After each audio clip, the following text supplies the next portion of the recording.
নমস্কার, কেমন আছেন? আমার নতুন আরেকটি ভিডিওতে সকলকে জানাই স্বাগত। আজ এসেছি বাপের বাড়ি, আর এখন যাচ্ছি মাঠে। মাঠে কত সুন্দর একটা পরিবেশ, দেখতে তো দারুণ লাগছে। আর এই রাস্তাটাও কিন্তু খুব সুন্দর লাগছে, চারিদিকে গাছপালায় ঘেরা। আর এসছি এই যে আমার দাদার কপি খেতে। দাদা কপি চাষ করেছে, আর সেই কপি আজকের বাজারে নিয়ে যাচ্ছে, তাই দেখতে আসলাম। কপিগুলো দেখুন কি সুন্দর লাগছে, দারুণ সুন্দর, কিন্তু কপিতে দাম নেই। আপনারা বলুন তো যে আপনারা বাজার থেকে কত করে কপি কিনে খাচ্ছেন, আমাকে অবশ্যই কিন্তু কমেন্ট করে জানাবেন। আমার দাদা এই যে কপি চাষ করেছে, আর কপিটা তো কত সুন্দর হয়েছে, দেখেছেন কত বড় বড় কপি। এই কপিগুলো 10 টাকা পিস, তার থেকেও কম। চাষিরা তো একদমই দাম পায় না, আর বাজারে নিয়ে গেলে সবজিওয়ালারা কত দাম নেয় বলুন তো। দাদার আর একটি কপি খেতে এসছি, দাদা নিয়ে এসছে যে চল ওখানে আর একটা কপি ক্ষেত আছে দেখাই।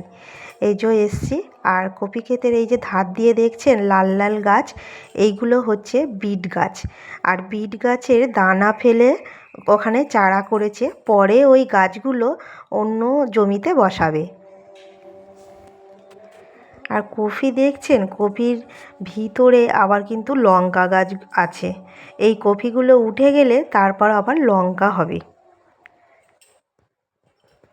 এইভাবেই আমার বাপের বাড়ির সব চাষিরাই এইভাবেই চাষ করে।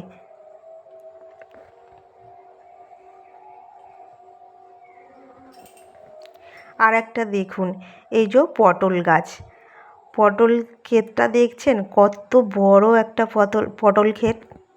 আর এই দেখুন পটলের গাছে, প্রত্যেকটা গাছে তো পটল ধরে আছে, আর ফুলও আছে, কত বড় আর কত সুন্দর লাগছে। আর পটল খেতে কিন্তু মাচা করতে হয়।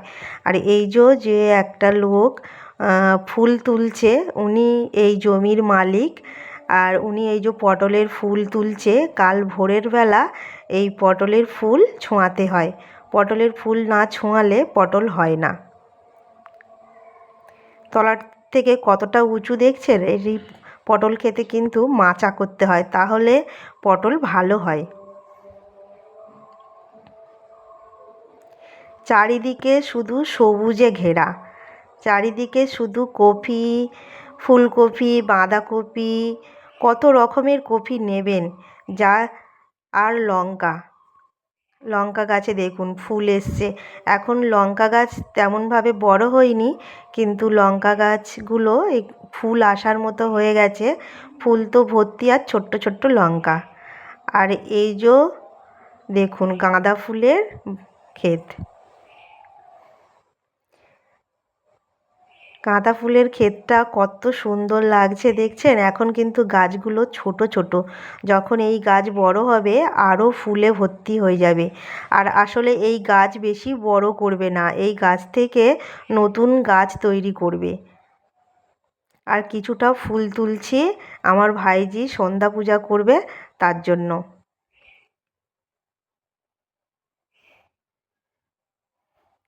ফুলগুলো দেখছেন কি সুন্দর লাগছে।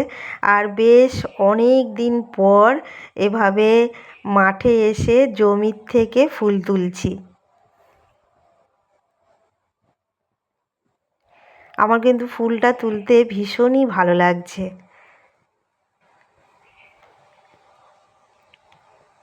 এরকম সুযোগ সব সময় হয় না, এখন আর বাপের বাড়িতে তেমনভাবে আসা হয় না, এসে থাকা হয় না, তাই এই প্রাকৃতিক দৃশ্য আপনাদের দেখানো হয় না। আর একটা জিনিস দেখুন, সূর্যটা কত সুন্দর লাগছে। আর এখন এই যে বাড়ি এসছি, সন্ধ্যা হয়ে গেছে, ভাইজি সন্ধ্যা পুজো করছে। এই সন্ধ্যা পুজোর স্মৃতি দেখে কিন্তু আমার নিজের ছোটোবেলার স্মৃতি মনে পড়ে গেল। আমি যখন ছোট ছিলাম এরকম সন্ধ্যা পূজা করতাম। এই কার্তিক মাসে সবাই তুলসী তলায় প্রদীপ ধরায়, আমার তুলসী তলায় এখনও প্রদীপ দেওয়া হয়নি, তাই আজকে ভাইজির থেকে একটা প্রদীপ নিয়ে আর তুলসী তলায় পুজোটা দিয়ে দিলাম। আমার ভিডিওটা আজকে আমি এখানেই শেষ করছি। ভিডিওটি কেমন লাগলো অবশ্যই কমেন্ট করে জানাবেন, ভালো লাগলে একটা লাইক দেবেন।